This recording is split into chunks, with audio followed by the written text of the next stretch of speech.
Baik teman-teman, kita lanjut lagi untuk pembahasan di bab ke-9 ini, yang mana di sini kita akan membahas mengenai perawi dan proses transmisi sebuah hadis. Dan adapun pembahasan pada kali ini yaitu yang pertama mengenai syarat perawian sebuah hadis, yang kedua proses transmisi hadis, terus yang ketiga mengenai ilmu jar wa ta'dil. Dan nanti di akhir video saya akan memberikan referensi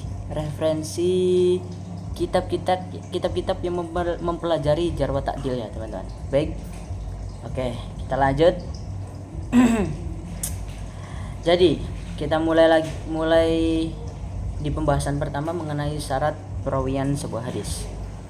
Jadi perawi hadis itu harus mempunyai dua syarat utama, dua syarat ya teman-teman.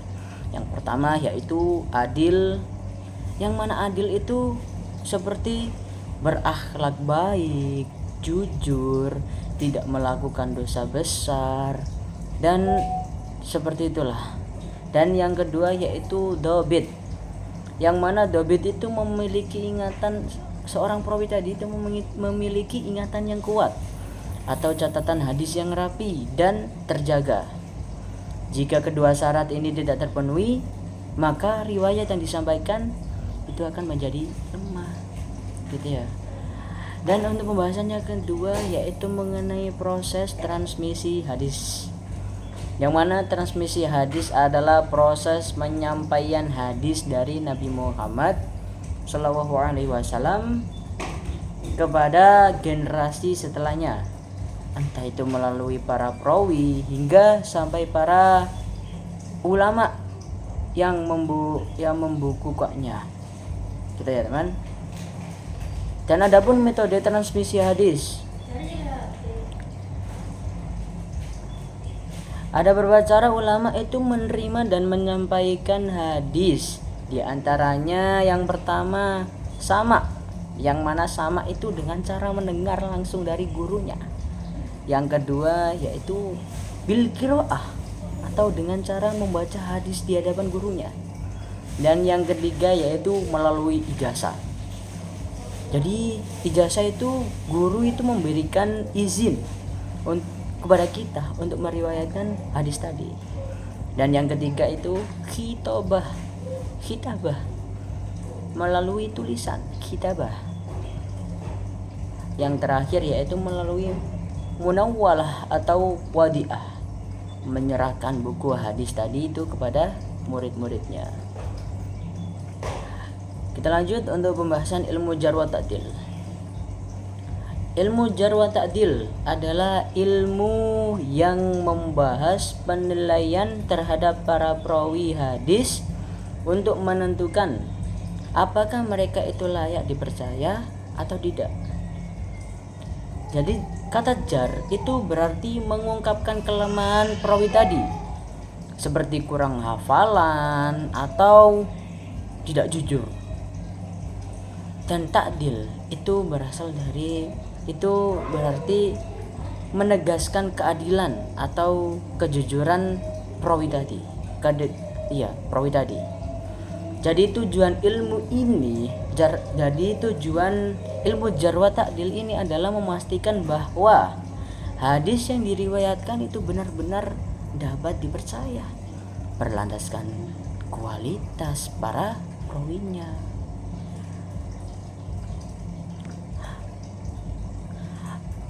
Peranan ulama kritikus perawi hadis. Ulama itu berperan menilai apakah seorang perawi itu layak dipercaya atau malah harus ditolak, sehingga hadis yang diriwayatkan bisa dinilai sahih ataupun tidak. Dan adapun bentuk-bentuk tingkah lafaz jar wa ta'dil menurut penilaian ulama itu biasanya menggunakan istilah tertentu, seperti contoh tingkat ta'dil atau pujian itu perawi yang perawi yang hadu, perawi yang hafid. dan seterusnya. Dan untuk tingkatan yang jar atau celaan itu seperti perawi yang doif, yang matruk, yang kadzib, dan ya itulah. Jadi teman-teman, istilah ini menunjukkan bahwasannya seberapa kuat atau lemahnya seorang perawi dalam meriwayatkan sebuah hadis. Jadi kan tadi baik ya teman-teman, gitu untuk pembahasannya. Dan tadi awal saya bilang untuk referensi mempelajari kitab tentang jar wa ta'dil, itu ada beberapa kitab yang dapat kita gunakan untuk mempelajari ilmu jar wa ta'dil. Yang pertama itu ada Tahdhib al-Kamal, ciptaan Al-Mizzi. Dan yang kedua yaitu Tahdhib al-Tahzib, itu bukunya Ibnu Hajar. Dan yang ketiga itu ada kitab Al-Jar wa Ta'dil, ciptaan Ibnu Abi Hatim.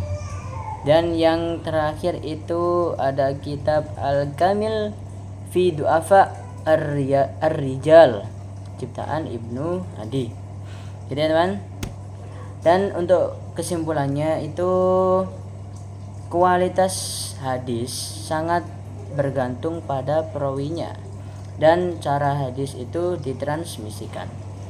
Perawi itu harus jujur dan kuat hafalannya, sedangkan proses penyampaian hadis tadi itu dilakukan melalui metode yang teruji untuk memastikan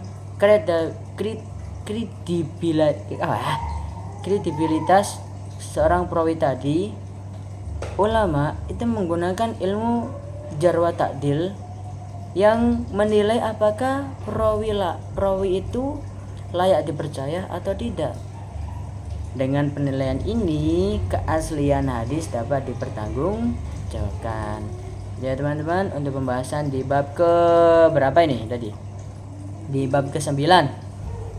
Apabila ada tutur kata yang kurang jelas atau kurang memahamkan, mohon maaf yang sebesar-besarnya. Wabila taufiq wal hidayah wal ridha wal inayah. Assalamualaikum warahmatullahi wabarakatuh.